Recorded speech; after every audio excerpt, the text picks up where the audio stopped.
Did they have the timeline to actually get the story on the air? Because a lot of times when people want you to not pay attention to what this hand is doing, they're doing something over here. It looks like news these days, and many times it is simply marketing. And then now you've stepped into AI. How exciting this can be for businesses. Is AI going to be a destructive, catalytic society? Social media makeover with AI. Everybody's getting on that bandwagon. They do this for about 6 months, and then they're on to the next thing. It's fascinating how many people think that AI is ChatGPT. Spirituality and capitalism belong together. Those thoughts, those feelings, that comes from something bigger than I am.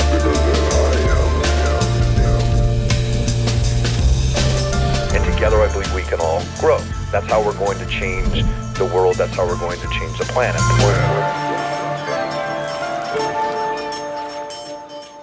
Well, so thank you so much for coming today. I really appreciate coming and joining us here at the Spiritual Capitalist Podcast. Grateful to be here. Thank you. And today I'm joined by Christine Haas, and she owns a media company.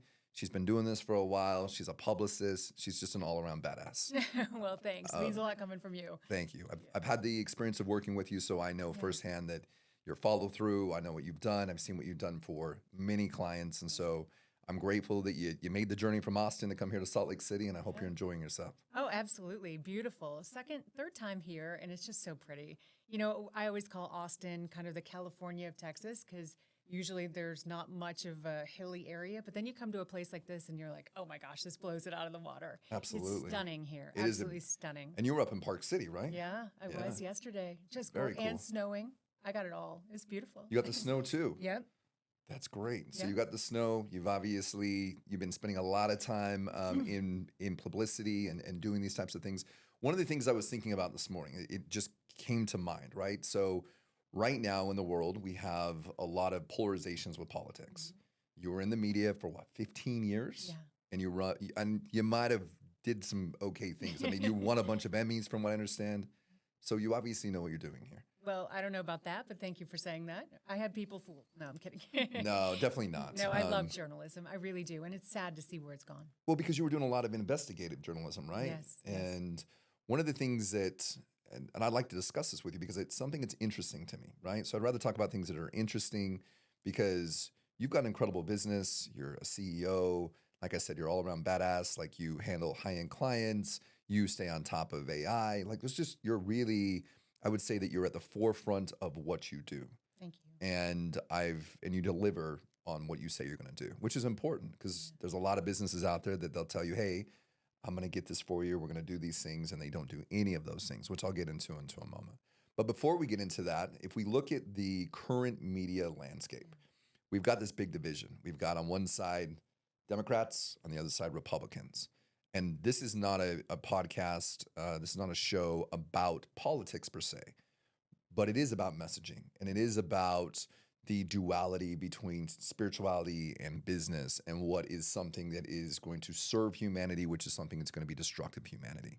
And so I've very publicly known that I'm a big fan of RFK and his platform and everything he's doing. I'm really to me, his message sings to my personal heart. Now, does that mean he's going to do the best? I don't know. At the end, I do truly feel like the president is somewhat of a puppet anyways, so we'll see.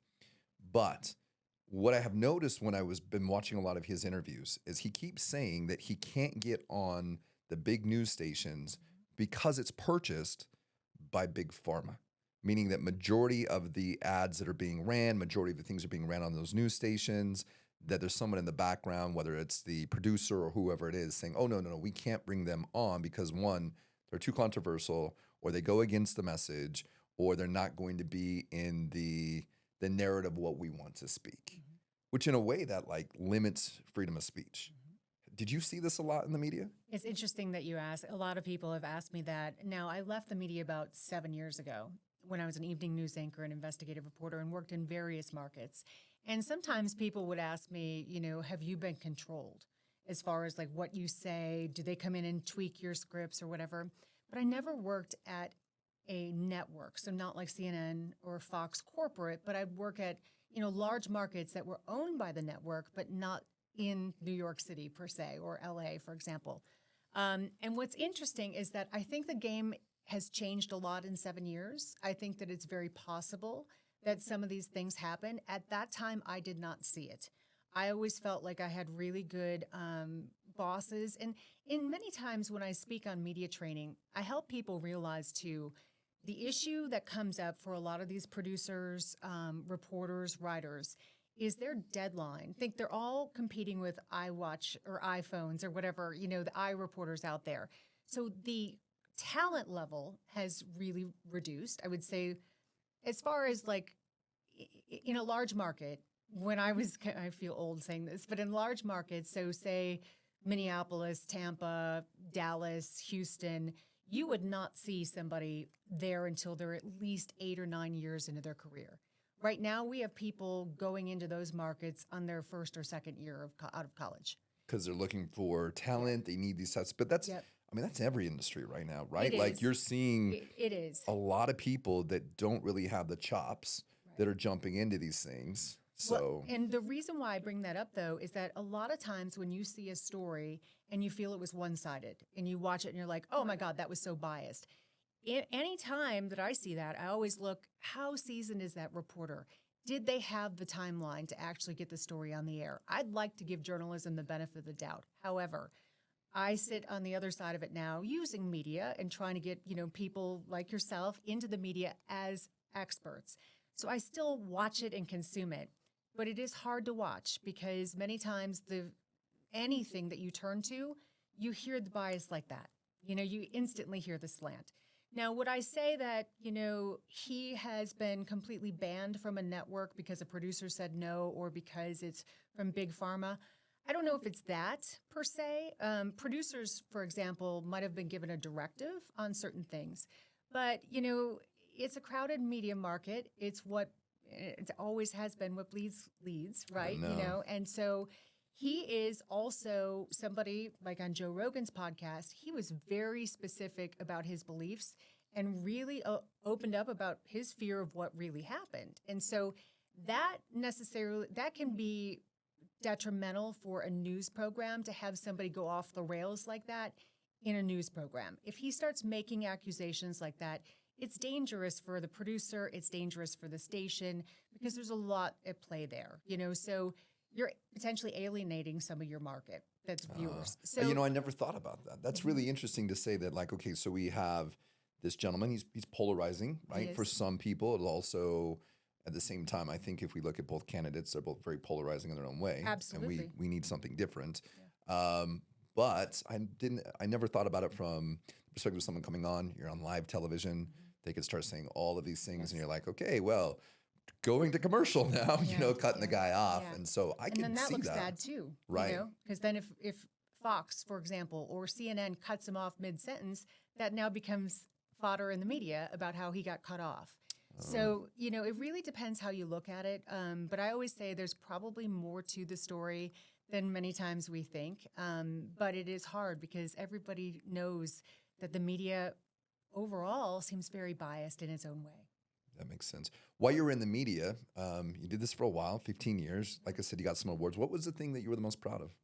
I would say probably a couple of stories that I did. One was an investigation into the 9/11 Commission. Essentially, after 9/11, the SBA came in and gave a big influx of cash all through the country related to 9/11, saying if your business or if you have been harmed financially in any way and it's affecting your numbers, you can apply for an SBA loan.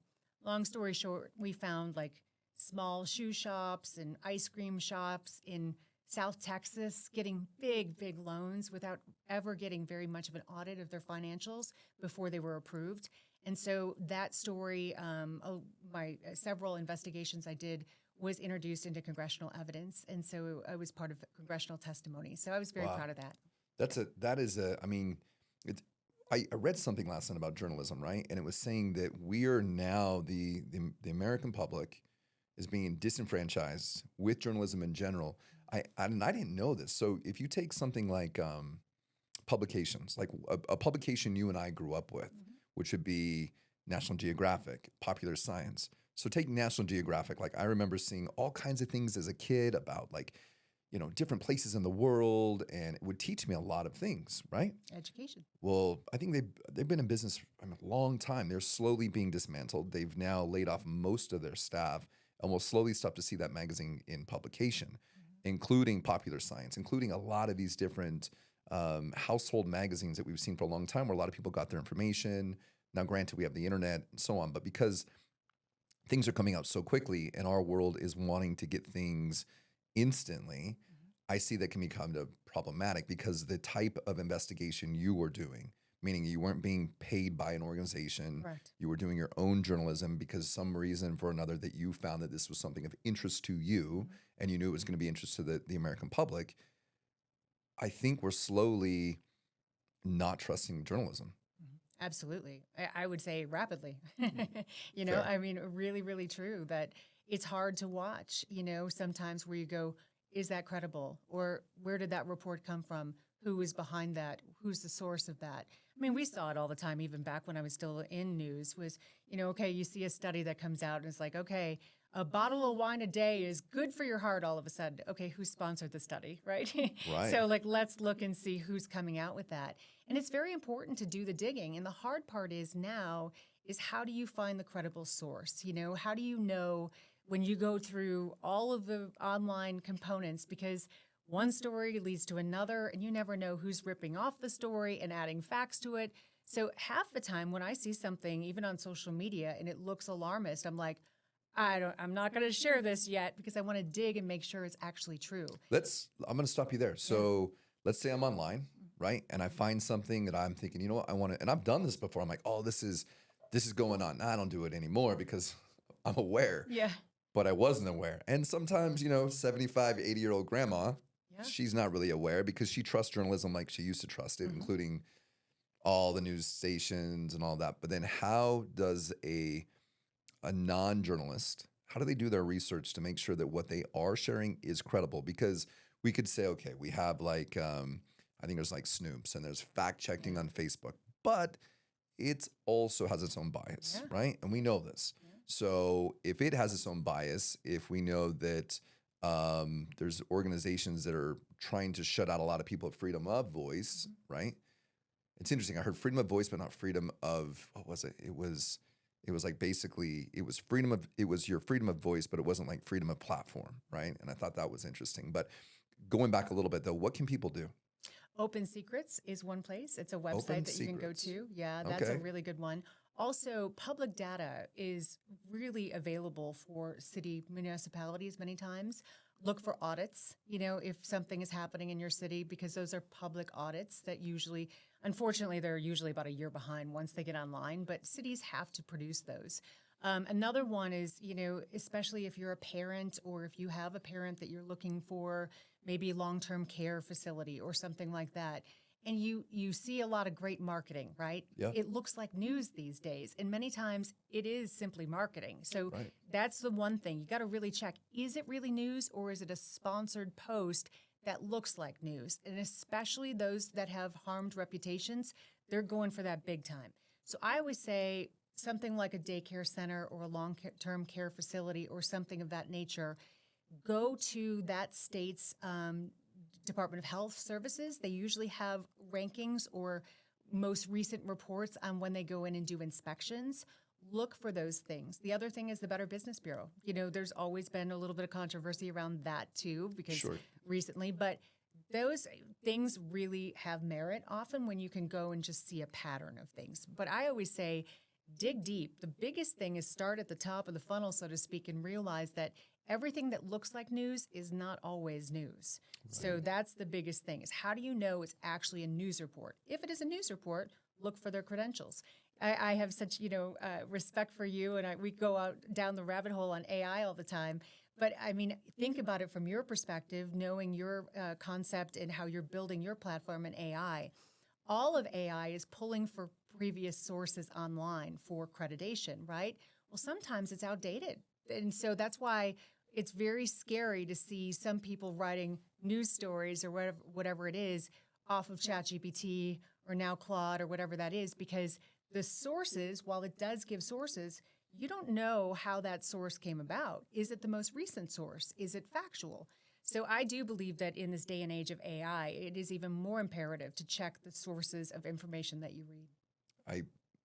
I absolutely agree. It was one of the things I was thinking about as we were sitting here. I was like, yep, you know what? We have a lot of disinformation. We have a lot of paid for play, meaning people can pay for media. There's a lot of different ways to get there. But one of the things we're seeing now is we have deep fakes, which I'm very familiar with, meaning AI. So those people don't understand that basically what can happen is we could be in the studio right now. You can film myself. I can move my hands. I can do these things. What it will do, then it will record what I'm doing. And then I can then take my voice and I can then input my voice and have me say anything that you want me to say, right?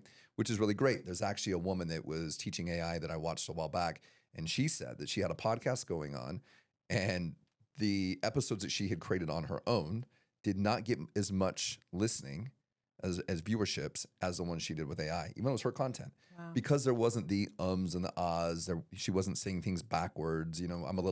I've got my own learning disabilities and kind of dyslexic sometimes, so I'll say sentences in a weird way, but I think it's the same thing. It's like, it's clear, it's precise, you know what your listeners are.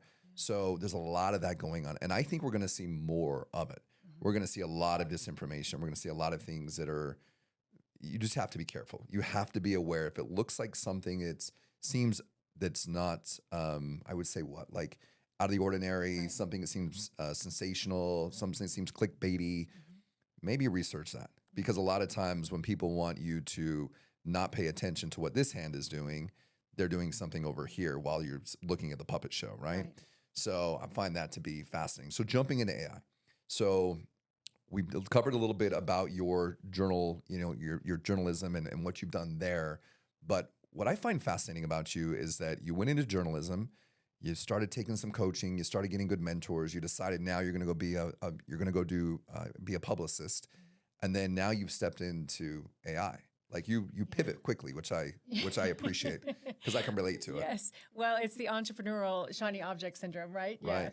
Go down the rabbit hole. I think that, the progression to PR and media and branding really evolved because I do believe there's always a story involved in a brand story, right? And so getting that clarity of messaging is true for journalism. And so that's what I kind of really understood and honed for so many years. And now I'm just bringing it into a different space. But I think it was interesting when AI came about, and the first thing was, oh gosh, I don't want to get left behind. But I just found myself, and it was right over the holidays, right? It was ChatGPT came out like I think late November or early December. And I was like in it, I was trying to learn it, and I was so excited about it. And then I thought, oh, here you go, Christine, another shiny object syndrome, because I was spending like a full day. You know how it is. Yeah, don't like, I know? You just 2 learn years of it. my life, Yes. gone. Yes, exactly. I mean, it's just crazy. You look up and you go, wait, what happened? But it's so fun, but it's always evolving. And so I think it was the education and the learning and the excitement of it that was very similar to how I would be in putting news stories together. But now I can't let it go because I thought, well, this isn't just a shiny object syndrome. It is something I really love. I really enjoy it. And I don't know why, but I do. And I do see, I just, like I said, I have such respect for you and your ability to see ways to build this stuff and how it all connects. For me, I feel like it is a bit like journalism because I can see a news story, a theme that comes together, and I know the pieces to put together to try to explain it as if I would know, the specifics of AI. So I'm looking for pain points in businesses that can have a solution with AI that I sort of topically understand. And then I use somebody who's brilliant like you or other tools out there that I see that could solve those gaps. I can barely get my printer to work, let alone anything else. But I am finding that I just love it, and learning all the new tools and trying to keep up with it can be exhausting. But I'm just amazed, in just knowing what you've built as well, how exciting this can be for businesses. But I do believe, and I know I'm preaching to the choir here, people who don't embrace it now are in big trouble, Yeah, I do agree. It is about embracing technology. And that's when I met you when we were in Austin. Yeah. I don't remember. We were like at some little speakeasy or something like that. Yeah. We sat and we were talking the whole time about Yeah. AI and what was going on with it, and people having their own conversations over here and, spiritual conversations, which were great. And then you and I have this conversation about like is AI going to, just be a destructive catalytic society, or is it going to be something that's going to be the empowerment of society, and going back and forth in these conversations, which I appreciate that you are willing to dive deep and to learn about and to grow. One of the things you mentioned earlier is that your job is to help people become experts, meaning to be able to show the world that they're experts. There's a lot of people online that I'm sure you have seen maybe in your time period I wonder. that they all of a sudden say AI, right? So we've been studying AI for 2 years. And for me, when I talk to people who've been doing it for 12 years or, well before, I think MIT came out in like 2006 and started talking about LLM models. So it tells you like You understand the how foundation. far behind we are though, right? Yes. But now we see a lot of people saying, oh, I do AI, I'm an expert, I do GPTs, blah, blah, blah, whatever it is. How do people that are experts stick out in an industry or in a space that's so loud? Because marketing makes people seem like they're the most intelligent people. But the problem is, and there's a lot of other people that are parting with their money and giving it to somebody that kind of knows what they're doing, but they just they took a course over the weekend. No different than say like a spiritual, like someone that was born with these spiritual inner knowings that they really do like they walk their talk, versus somebody that like, oh, I went and did a course this week and I learned how to do some breath work. How do people separate themselves? Yeah, that's a really good question. And it's something I told you it frustrates me, because I could understand your frustration here, because I would see this in media. So a lot of people in the online space will say that they're top PR people, and they're making all this money, but they're very, very good marketers. Do they have the depth? Have they been in the media? Do they understand crisis management? No, but they're probably making a lot more money than I was, because I am not exactly out there in that marketing capacity. I just like doing really good work. But I see the same thing happening in my space, where a lot of these people who also were in PR or are still are in PR, they are also doing AI. They're saying, oh, we're going to do the social media makeover with AI. Everybody's getting on that bandwagon. To answer your question, it really is just being a very well-spoken thought leader and positioning yourself in the right places in the right time. And I don't believe that most people will understand how overwhelming that is in online media, where everybody's flash and trash with whatever their sales pitch is. But getting on consistently in respected publications or in, large TV stations and markets, and having in-depth, tangible advice for people, I think is going to make you a consistent thought leader. Here's the thing. We both know this, that those types of people who do this, they do this for about 6 months, and then they're on to the next thing. You will always be, the ability to have the platform you're building. You're going to be able to talk about the longevity of the business of the industry that you, like you said, LLM, many, many years ago, long before AI was cool. So being able to tap into those talking points is very important too. And something, when you start doing TV, I really want to make sure that you always bring those things up, not to brag, but to help people understand the depth of your knowledge. And that puts you aside, completely different from those who are like, oh, I'm doing AI now too, But here's the thing. The problem, especially in AI, and I've found it myself, and I always tell you, like, I don't understand the depth of, the LLM, but I understand how to solve problems for business owners now. But the thing is that a lot of people aren't even close to my level of understanding of AI, because they're barely even understanding ChatGPT. And that's why I think people are having a hard time understanding anything of who to respect, because anybody at that level who says they understand it, they already look like they're light years ahead because they haven't embraced it. So I feel like when people start to embrace it, they will start to understand and respect the right people. That's very well said. It's fascinating how many people think that AI is ChatGPT. They're like, oh, I know AI, I know ChatGPT. Or we had a conversation a couple weeks ago with a woman, and she goes, oh, I know what AI is. It's like, you got to be careful because of all these deep fakes. Like, that's what AI is. Yeah. And so people don't really understand. I mean, you have these large language models that are trained, and there's not just GPT. There are so many of them. I mean, there's people that can build them now on their computers. And just like, what was it? Is it Moore's Law? I think it's Moore's Law that they talk about with microchips, that, the microchips getting smaller and smaller every single year. We're starting to slow that down, obviously. But these LLM models, they're getting smarter and smarter. But the thing is they're taking up so much energy. So we're going to have to condense them down and make them more specific, because if you look at right now, not to geek out too much, but I know you like to a little I bit. do. But if you look at like what it costs to create a Bitcoin, right? The energy, which is a lot, is a little bit higher than what an LLM model takes to power. So then you now start to look at these superconducting computers that are, taking up a lot of energy. And I was watching some things by MIT, and they were saying there's these new computers coming out that like it takes literally for them to keep it idle, right? So one of these computers is enough to power like a city.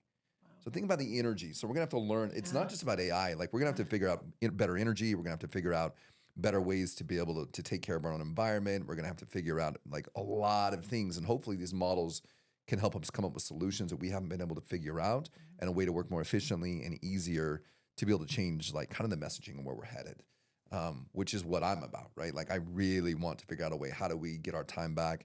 How do we get people back in doing the stuff I've talked to you about is like shadow work, and we've gone through those conversations. But spirituality in business and in capitalism, where do you see it playing? Like, how do you see that in your own life? How do you see it in other people's lives, in your clients' lives? Yeah, I think it really comes down to just being, in my gut, a good person, and helping people from to me, I'm, a Christian, I grew up Catholic. And so I always try to bring that value system to my business and try to make sure that I'm authentic and truthful in what I do. And in a place where you were talking about like pay for play and that type of stuff out there, there's a lot of companies who are not transparent about the differences between paid media and earned media, and what damage could happen from paid media, because a lot of people will buy articles like that and they'll think they'll get a ton of placement, will get them a Wikipedia page because that'll get you Wikipedia. But what they really don't know is that what that really does is like buying a bunch of fake Instagram followers. I was going to make the same comment. Yep. It really causes a problem with your algorithm overall. And that happens in the media space. And what I always feel like is it's important for me to just be transparent with people, and in some cases call out some of the bad actors out there who are doing that, because people that come to us, in media and say, I had a really bad experience with the last PR firm and the one before. And so I know that's a pain point out there. So I always feel like just being an authentic, good person, and it goes back to my journalism roots. Like there's two sides to every coin, right? And so I try to help people understand that, but just trying to live by example as well. And it's not easy because, like I said, I think some of these folks that I see who actually have done white labeling of my services, and they're doing it under their own umbrella, they're probably making a ton more money than I am. But at the same time, I can sleep at night with what I do, and I'm not saying somebody should not sleep at night. I just want people to be honest with what they're doing, because there is plenty of opportunity for pay-for-play media. That doesn't make it wrong. It just means that, to me, you have to tell people what they're really getting and not make it under a different guise. Yeah, I think that's really important. And you said something about, I was thinking, the minute you said, I was thinking about Instagram, right? When I was younger and doing a lot of business in different categories and selling and whatever, I tried all kinds of different things to basically shift the algorithm in my favor, right? Like, okay, if I do this, or if I do this thing, or if I do this thing, like maybe it will help me, it'll help the brand, it'll help create more credibility. And what it always has done, it did just the exact opposite. Now in the short term, it might have helped, but in the long term of looking at things from a longer perspective in time, I've realized how much it's actually damaging, like you just said. And so then it goes back to, okay, now I got to clean all this up. Now I got to do these things. One of the things I think is interesting, I thought about a lot lately, is that imagine if a child, when they were born, they got their own domain name, right? And they could choose what they wanted to show the world. And obviously not, when they were younger, they wouldn't show them anything. But as they started to move down this path and they started to show what they're doing, their photos, their experiences and all of these things, how would they want to be known to the world? Because now everyone's underneath a microscope, right? Like, so I just try to be like, hey, this is what I did when I was younger. This is where I'm at. Like, I'm not hiding anything from anybody. Just be transparent. Just got to be like, yep, this is my life. This is what I experienced. These are my lessons. But I find that probably people can be more and more that way. As I started to look at LinkedIn, I haven't used it for many years, but I started going back to it.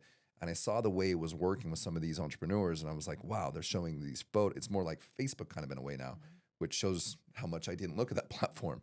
But I watched and it was like, oh, I was at this conference, showed some photos, I was doing this. And so it was all this different type of social proof of like, I am who I say I am, which I think is a little bit also to the awareness of somebody being an expert in their space or their field, right? That social awareness. So one of the things you do too is you teach people how to get on media. You help them with media training. You help them get the publications. And what I want people to think about that are entrepreneurs at home, I always say if we have a big dream, an idea, a goal, a way that we can impact the world, the only way for you to impact the world from a perspective of doing what you're doing is for the world to know who you are. And that's why you need that's why you need her, right? That's why you need someone like yourself, is to be able to do that and to help kind of navigate some of these waters. And for a long time, I just want to be behind the scenes for a very long time. I didn't care about any of this stuff. And to a point in time, I still don't. But I realized, though, the only thing that we have, like this company could go away tomorrow. Not that it would. My other companies could, I mean, everything could always go away. But the one thing that won't go away is me. My brand, who I am, will never go away. And so wherever I pivot to, whatever I do, as long as I can create enough people that believe in who I am, believe in the messaging and believe in what we're doing and what we're about and the people that are on the team and I surround myself with, and they want to be attracted to that, they'll know that I'm always going to sell something that has integrity if I sell them something.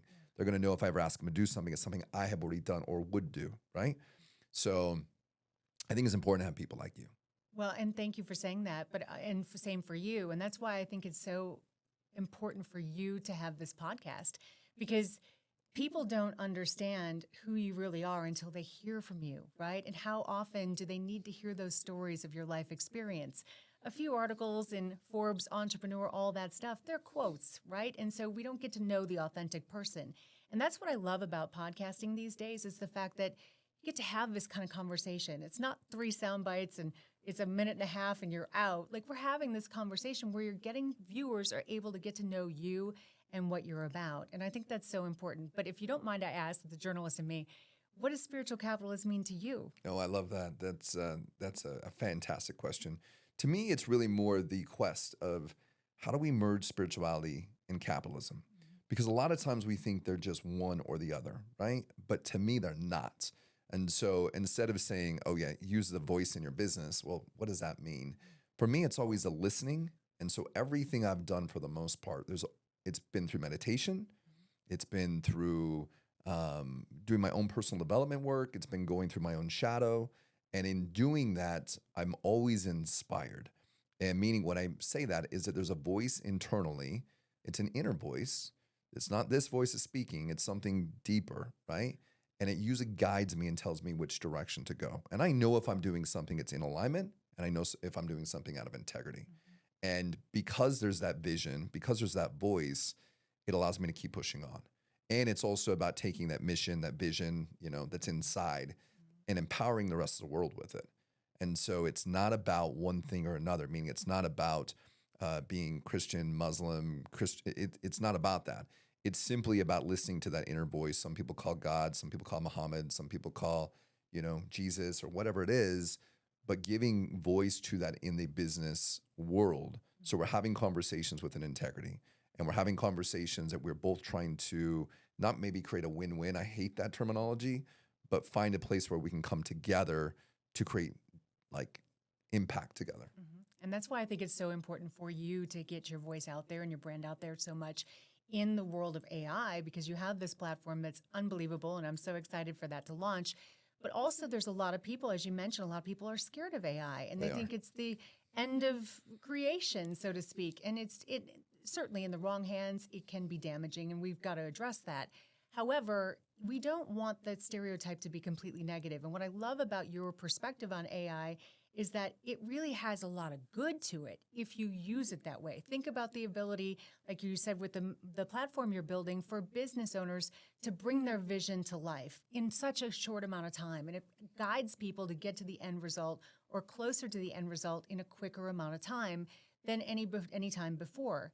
So maybe talk about that if you don't mind. What do you think of the danger of AI? Because we keep hearing that, and you've known AI for over a decade. You get it. Yeah, It's I just mean, rapidly evolving. I love that. All of a sudden, the roles have reversed over Yeah, here. sorry. The journalist has come out and she's like, Okay. all right, let's go. Okay, sorry. And just so you know, though, I am going to, actually, we will be reversing this, and I'm going to have her interview me on another podcast that we do. But the dangers of AI, do they exist? Yes. Does the dangers of a car exist? Does the dangers of a gun exist? Does the dangers of another human being to another human being exist? Absolutely. And I understand the fears that are there because Hollywood, the Terminator, and we could go on and on and on. And so there's a lot of fears that are there. And I do believe that we need to have some type of parameters on these things. Like we can't just let everything go wild, right? Which if you look at something like ChatGPT, just because people know what it is, they have a whole team in there to make sure that like, if you say certain words, you can't do anything with it. Now, that doesn't mean someone can't make another LLM model that will do just the opposite. And so we don't know what countries are doing, what they're doing. And for us to be afraid of something, it's natural. You know what I mean? Like we typically, when we're afraid of something, we try to destroy it. We try to like cage it, right? We try to cage ideas, concepts, anything we're afraid of. And so with AI, I know that's what we want to try to do. But the problem is, let's just say America, just take this country alone. If we cage AI, there's how many other countries out there that are never going to cage AI? Because they're going to see it as a tool that can either help humanity, or there'll be other people that can see that it can be destructive of humanity. Now, I say all that by also, I want to state another thing I think a lot of people miss. As much as there's dangers in AI, there's other AI that's in the background that are being the police of AI, right? So they're guarding these things as these attacks are trying to come in or whatever's trying to happen. So it is going to be a offense and a defense. But let's just get rid of that for a second, because that's where people want to focus, and the government's focusing there. Large organizations are focusing there. AI right now is not really AI. Like it's a large language, basically model. You also have a lot of automation. So a lot of things you're seeing that people calling AI, it's just automation. It's been there forever, but now we're just rebranded it. But what we have to ask ourselves is, what can we do with this AI that's going to impact your day-to-day life, that's going to make your life more positive, right? No different than, say, an entrepreneur where they're working 80 hours a week and all of a sudden they think, oh, well, I don't want someone in my home cleaning my home because they're going to steal all my stuff. Yeah. Okay, I could see that. And there's ways to make sure that doesn't happen. And so now you can use this service as a way to leverage your time. And AI is kind of the same thing. It's like a way to leverage our time. And to me, it's about how do we get our message out there? How do we get our dreams out there? How do we make our life more productive, easier, more efficient, to be able to do the things we want to do? Because every single human being, they have something inside of them. And I know that because I've talked to thousands of people in my lifetime that they have something that's so special in them, but they just don't know how to get it out there. Yeah. Today I was working with a woman on a business concept that she has. She's like this, how would I call her? I'd call her a healer, right? And so she does stuff with psychedelics and a bunch of different things. And I was explaining to her, like, here's your business model. Here's how we can do this. And she goes, well, how do I do this?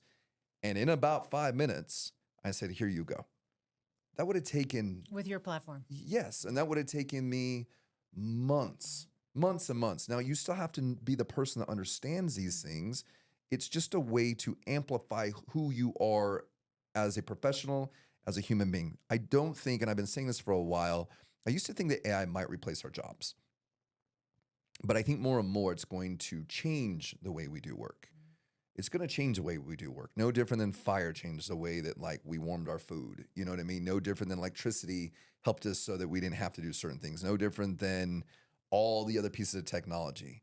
But we've been afraid of change our whole entire lives. It's natural because the media, going back to it, if it bleeds, it leads. They're going to focus on the fear side of things. They're not going to focus on the way it's truly going to impact humanity for the better. Fascinating. So now that we got that out of the way. So tell me this, what do you want to be remembered for? Being a good mom and being a good person. That. I think ultimately that would be the best. Yeah. I love that. Being a good impact on somebody, and always, that puts me in the people-pleasing category sometimes, I guess, when I think about it from a therapist. But, we all make mistakes in our lives. And I think, just how do you grow and how do you become a better person? So I want to be the best mom and a good person. Oh, I love that. So many people I've had on the podcast, like they'll talk about world change and these big things. And I love that you just took it down to such the basic level. The basic level of like your home, the basic level of like what's internal, the reason we do these things. You've been around a lot of entrepreneurs in your lifetime, like, and you've worked with a lot of people. Do you feel like majority of the people that are running businesses, creating things in life, doing these types of things, do you feel like these people are truly trying to change the planet? Do you feel like there's something inside of them that Dreama is talking about? Or do you feel like it's all greed? I think it's 50-50. I will say after leaving the media, I got a shock, being an entrepreneur and like learning how to really survive in that type of world and that place. And as you know, I had a startup business as well. And, I was fortunate to be accepted in the Capital Factory Accelerator program. So at that time, I was immersed with a ton of startup founders, and it was just a whole different ballgame. It's so different. I think it's interesting where many times it's for money, it's for exits, right? But I've been fortunate to have clients like yourself, and then knowing you because of your co-founders and the CEO, and meeting good people. And I feel like the older I get and the more seasoned I am as an entrepreneur, I feel like people stick with their own people. I think, you can start to get that intuition you were talking about when somebody is in for the money or in for the shining spotlight for a moment and then they're out. Are they really the good person that you want to connect with? When you have a problem and you pick up the phone or you text somebody and say, I got a problem, who responds? And so that's how I weed through my entrepreneurial friends and that type of thing. And I feel like, it sticks together usually. And you just got to make sure you have the right tribe. And sometimes it's small, right? Sometimes small is okay. It just means that you know who you can trust. Yeah, there's power in that. There's so much power. I was recently had this thought process with our company with Mint 45. And one day, if we ever decide to go through this acquisition or wherever we end up at, right? It's a very large company. I'm extremely proud of it. It should be. But I was over in Puerto Rico just recently, and I was over there getting certified to teach AI, right? That was the whole concept of being there. And because I feel like people need to learn this technology like you're doing, right? But we were talking about that, and I got really emotional thinking about the time of when going through this accident, because that meant that everything we built and grown and have done together, and the lessons and the experiences and the brotherhood and all of that would end in that chapter in a different way. Mm-hmm. And it made me really emotional. I thought, wow, man, I thought that was going to be a really, thinking about that, because for a long time that was the thing, right? Like, okay, get the business going, sell the business, do those things. And now I'm like, it's not really the key, because I think as entrepreneurs, there's a certain thing, and I don't even know if I like the word entrepreneurs anymore, because we talked about this, yes. Right? We had this conversation. Visionary, I like that term. Yeah, visionary, yeah. Right? So going back to visionary, but visionaries, that we always have to have a vision. Mm-hmm. And so great, you sell your vision for another vision, which is fantastic, because we're always evolving, we're always growing as people. Where are you growing to? Right. Where am I growing to? Absolutely. I think overall, to have this fulfilling feeling about my business and knowing what I do, I really love. And I think that's why I'm advancing into the AI stuff too, because I do feel it excites me, but not feeling like, oh, goodness, I've got to do this because I've got to make sure the numbers are this amount per month, more so that I really enjoy what I'm doing. And I know they all say, you never work a day in your life if you love what you do, right? No, there's still hard work. I mean, I'm straight. Yes, I work far more, I think, now than I ever did, but I do love it. It's fulfilling in its own way, right? But I think when you look at it from the perspective of how much people attract themselves to other people who are founders, you and I consume so many podcasts. I've listened to quite a few, and sometimes people have been very vulnerable where they've said, I got myself to a place of an exit, had, $100 million exit or whatever that is, and my life fell apart. Like, it was the worst time of my life. Noah Kagan is one. He talks pretty openly about how he was doing really well for a while. And then, of course, he still has a business, but got to a certain amount of revenue and then just said, I'm going to go take like 2 years. I think he took 2 years off, step back. And he said, those were some of the worst times of my life. He said, I was spiraling. And I think it's really important, even if we don't know people per se, but to listen to these stories, because sometimes, an exit with a certain dollar amount, don't get me wrong, money's great, right? But it serves a purpose for certain things. But it, as you said, all of our life, my business, anything could go away, but are you really passionate about what you do? And if you lose that purpose, that's when things go haywire. I have a client right now, and he's starting a new media company, and he's very open about this. And he exited his consulting firm with his brother that they built for a lot of money, his government contracting type of thing. And he just said, I lost it completely. He said, I would say a good year, 2 years. He said, I'm still trying to find my rhythm, because everything was about that. And then I thought it was going to be a celebration. And he goes, now I don't even really know exactly how to get that passion back. And he's got it now with this new business he's trying, but it's taken him at least 4 years. I think I want to comment on that. I want to comment on two things. One, when we talk about entrepreneurs and they say if you do something you love, you're never going to work a day in your life, right? I really want to focus on that for 1 second. I talked about this recently with somebody, and I don't remember what it was at. I think it was on another podcast I was being interviewed on. And Nathan's podcast, that's what was a founder's podcast. And he said to me the same kind of thing. And what I realized, it's that when you wake up in the morning, you don't have to try to find the motivation to do what you're doing because you enjoy what you're doing. That doesn't mean, however, there's not going to be work involved. It doesn't mean that there's not going to be trials involved. It doesn't mean those things. But if you are passionate about that thing, right? So we'll say right now, just building this software, I am damn passionate about what I'm doing. Yeah. There are days I don't want to do it. There are days that I don't want to continue to invest. There are days I want to be like, what am I doing this for? And am I making these crazy risks? But then I just go back to my purpose and I go back to the reason I'm doing it. And so I don't think it's just about having a passion for what you're doing. I think it's about having a purpose for what you're doing. I think it's true in relationships. I think it's true in friendships. I think it's true in all things, because we can then put, when things are going bad, we can put that at the top. We can put the purpose at the top, and we can focus, instead of these problems, we can focus on the solution and we can focus on the purpose. So that was the first one. And then founders, going back to the gentleman you're talking about, the media company. Here's my belief on that as well.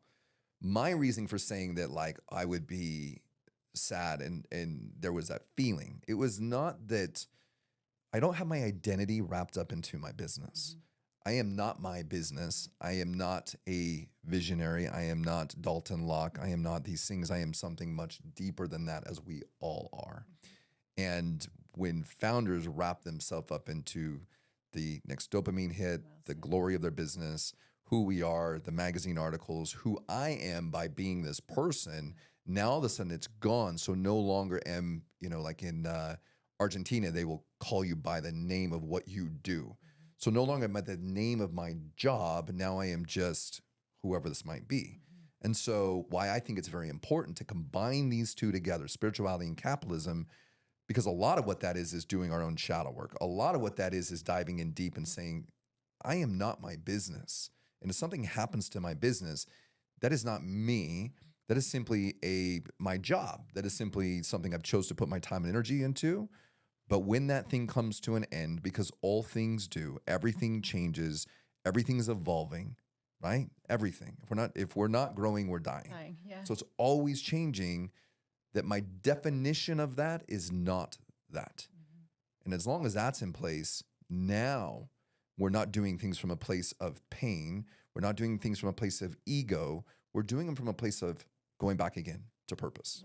And what I loved about that podcast you're mentioning that you were a guest on, you were talking about the purpose often revolves around your team.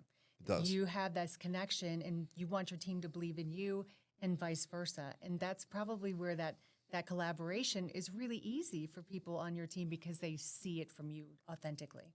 And they believe it, right? Like our thing is to change lives and to end chaos, right? It's to get that dream out of somebody that was much, much more difficult before in the past. So, but we can dive into that another time. So I think that everybody has a dream inside of them. I think everybody needs the ability to have someone like you to be able to propel them forward into the media, to get their names known, because if they don't do it, someone else is going to do it, like the people we talked about. And if they're really good at what they're doing, if they have that passion, if they're a true leader, if they really can help people, it is their duty, it is their responsibility to do that. So how do they find you so they can make sure that they can take on life like we've been taking on life over here? Oh, yeah. ChristineHaas.com is my website. And then I'm sure, you'll have my social handles there. But yeah, I mean, building a brand and setting yourself apart, it is so important, especially in a day where AI bots and all this stuff, chats and that type of thing are actually making sales. The human interaction still comes at a very big responsibility. People have to be seen as credible and trustworthy.